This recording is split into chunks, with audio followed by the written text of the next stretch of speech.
Good afternoon and welcome to Pakistan Today News from our New York studio. I'm Chris Taylor. We begin with developments on Gaza. Pakistan has accepted an invitation from former U.S. President Donald Trump to join the proposed Board of Peace, an initiative aimed at promoting a lasting ceasefire in Gaza. In a joint statement, 7 Muslim-majority countries, Pakistan, Egypt, Jordan, the United Arab Emirates, Turkey, Saudi Arabia, and Qatar, voiced support for broader international peace efforts. Pakistan reiterated its call for an immediate ceasefire, unhindered humanitarian assistance, reconstruction of Gaza, and the Palestinian people's right to self-determination in line with relevant United Nations resolutions. Pakistan has now officially confirmed its participation in the Board of Peace under United Nations Security Council Resolution 2803. Foreign Minister Ishaq Dar announced the decision in a post on X, formerly Twitter, saying the move reinforces Pakistan's commitment to a permanent ceasefire, humanitarian relief, Gaza's reconstruction, and the creation of an independent Palestinian state within a just and time-bound framework. Meanwhile, Defense Minister Khawaja Mohammad Asif has defended the government's decision to join the U.S.-led initiative.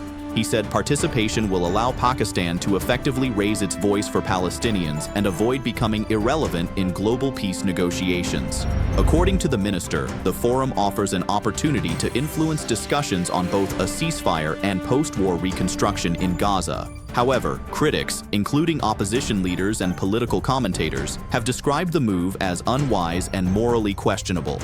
They argue that joining a board led by Donald Trump and reportedly requiring high membership fees could undermine the authority of the United Nations and compromise Pakistan's long-standing foreign policy principles. Turning now to international developments.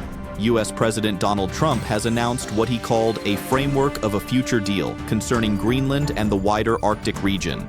The announcement followed talks with NATO Secretary General Mark Rutte on the sidelines of the World Economic Forum in Davos.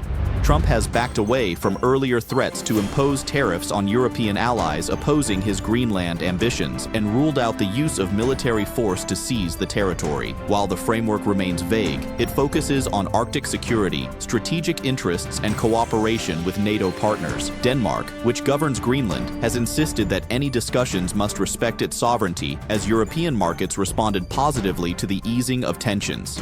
Back home, a bill has been tabled in Pakistan's National Assembly proposing the abolition of 192 seats reserved for women and non-Muslims in the national and provincial legislatures.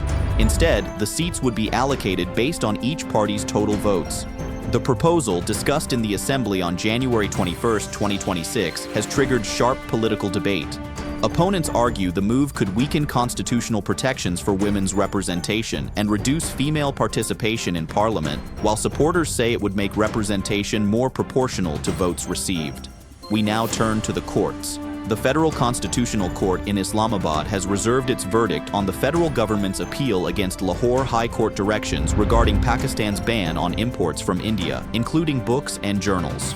For more on this, we're joined by our correspondent Sarah William in Islamabad.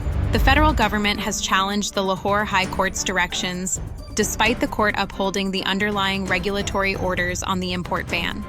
Government lawyers told the Federal Constitutional Court that trade policy is an executive matter closely linked to national interest and Pakistan's stance on Kashmir. They argued that the LHC's directions amount to judicial overreach into foreign policy. The judges have now reserved their verdict, which is expected to have significant implications for trade policy and executive authority.